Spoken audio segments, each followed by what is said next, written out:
En el estudio Despierta, Francisco Rivas, director general del Observatorio Nacional Ciudadano. Francisco, muchas gracias por estar aquí. Carlos, buenos días. Muy buenos días. Buenos días. Han realizado un estudio de cómo está el delito en la Ciudad de México. Vamos a ver en esta gráfica que muy nos mandó, impresionante, ¿no? cómo es un día promedio en la Ciudad de México. ¿Por qué no nos cuentas? A ver, nosotros nos dimos a la tarea de tratar de entender qué pasó el año pasado, porque en realidad si vemos los datos de incidencia delictiva no coinciden con lo que todos los ciudadanos decimos. O sea, si tú escuchas el promedio de la percepción de los ciudadanos, la Ciudad de México está viviendo una de las peores crisis de violencia de su historia. En realidad, cuando volteas a ver los datos, encuentras datos que te hablan de contrastes importantes. ¿Qué quisimos hacer? Primero, si me permites esta expresión muy coloquial, los mexicanos queremos bajar de peso y entonces vamos al acupunturista, vamos al gimnasio, pero no estamos dispuestos a ponernos a dieta. Esta gráfica nos habla de que al día suceden 3 homicidios dolosos, 2 homicidios culposos, 75 robos con violencia, es decir, tenemos una serie de problemáticas. Estamos hablando solo en estos 10 delitos, 9 delitos. En un día. En el DF, 3 homicidios dolosos, 2 homicidios culposos, 75 robos con violencia, 30 robos de vehículo, 18 robos a casa habitación, 48 robos a negocio y 58 robos a transeúnte en un día. ¿Estamos realmente peor que nunca? No. Eso es un dato interesante. O sea, de hecho hay algún dato que nos llamó la atención. Si bien en la Ciudad de México, en el país, crece el robo de vehículos, la Ciudad de México llega casi a los mínimos históricos. La violación llegó al mínimo histórico, de hecho estamos en lugar 31 de 32. El homicidio aumentó, y de hecho aumentó a su máximo histórico comparando a la Ciudad de México contra la Ciudad de México. Pero cuando comparas a la Ciudad de México con el resto de las entidades, mejoró su posición en el ranking. Pasó del lugar 21 al lugar 23, porque creció más el homicidio en el resto del país. Baja el secuestro de una manera importante, baja la extorsión de una manera muy importante.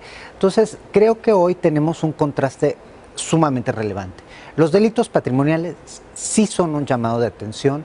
Y cuando yo te hacía ese ejemplo tan coloquial, es porque este es el ejemplo. Solo 9 delitos, estamos hablando de 250 carpetas de investigación.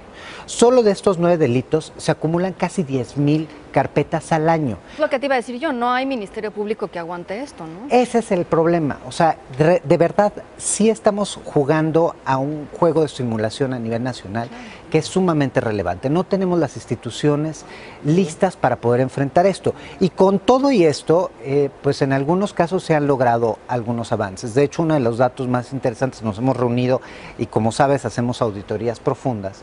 Pues lo que encontramos es que en el 50% de los casos de homicidio hay un esclarecimiento.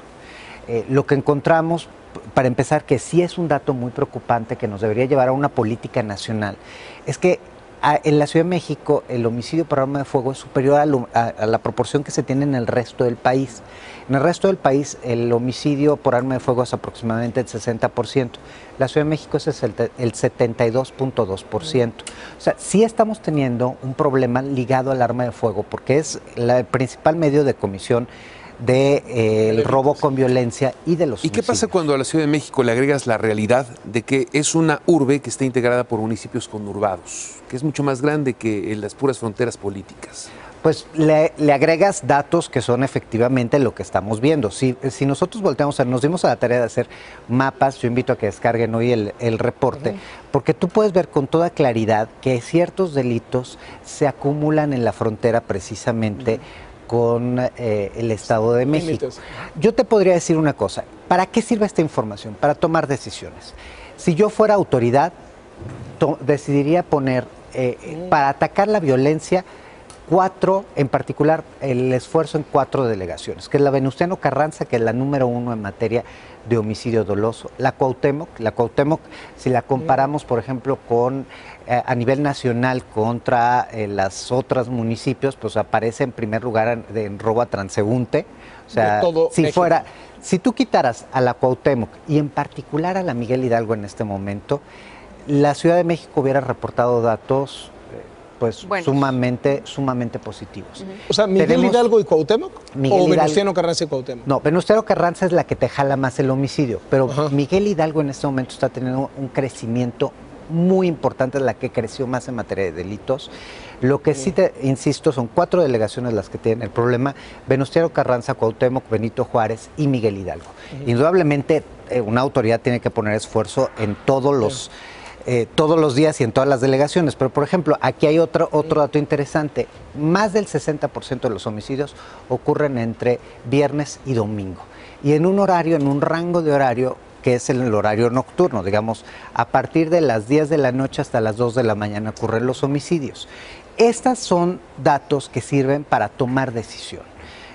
En el reporte damos información sobre cuáles son los vehículos que se están robando, estamos hablando de en qué horario se roban, estamos hablando de cuáles son las características que suceden en el robo.